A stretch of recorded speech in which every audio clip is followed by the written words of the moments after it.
If you're dumping all your yeast nutrients in at once, you aren't helping your mead. You're gambling with expensive honey. That one move is the primary reason batches stall, throw sulfur smells, or finish with a harsh jet fuel edge that takes years to mellow out, if at all. In the next few minutes, I'm going to walk you through the repeatable 4-stage TOSNA schedule I use to keep yeast steady and ensure my mead tastes like honey instead of fermentation stress. I will also point out the exact moment you must stop feeding, because that specific timing mistake is how great meads randomly turn rough. The simple truth is that yeast do not just eat sugar. They need a support system to stay healthy while they work. Honey is an incredible ingredient, but it does not come with the natural nutrient package that you get from fruit ferments.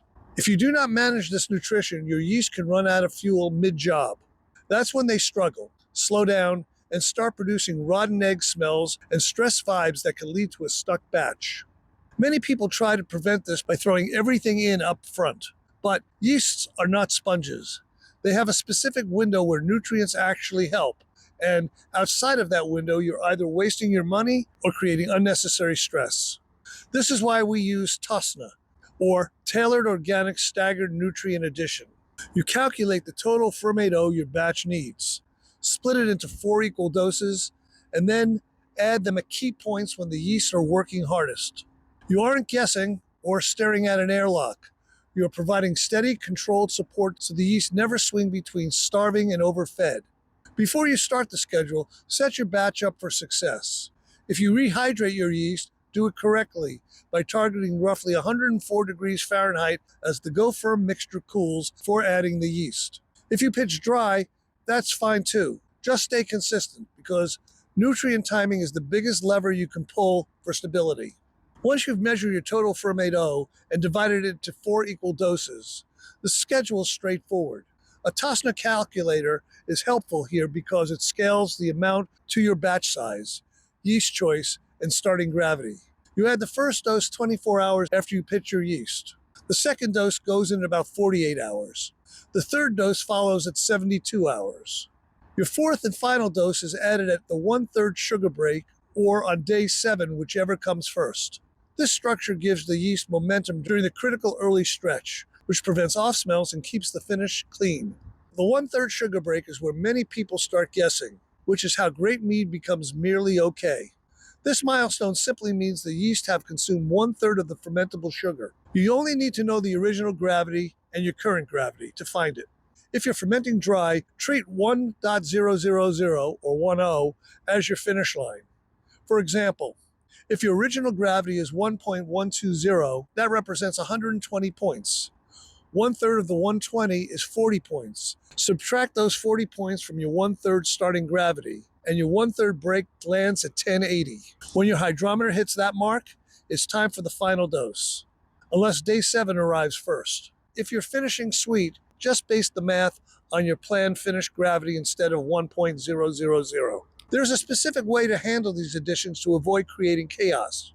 Early on, it's normal to open the lid, degas, and even provide careful aeration, as the yeast need oxygen to build strong cell walls. But this habit has an expiration date. Eventually, your job shifts from building yeast strength to promoting flavor. When adding Fermaid O, do not just dump it all in, or you might cause a foam geyser. Dissolve it in a small amount of must or clean water first, adding it gently, and give the fermenter a careful stir to release the trapped CO2. This gas can stress the yeast if it builds up too much early on. I've linked step-by-step videos on degassing and aeration in the description if you want to know more about the process. If your starting gravity is high, this timing is even more vital. High gravity meads put yeast under serious pressure due to the extra sugar and potential alcohol. In my own process, if the original gravity is above 1120, I usually increase the total nutrient plan about 25%. While you should always use a proper calculator for maximum precision, the principle remains. Big meads demand tighter management.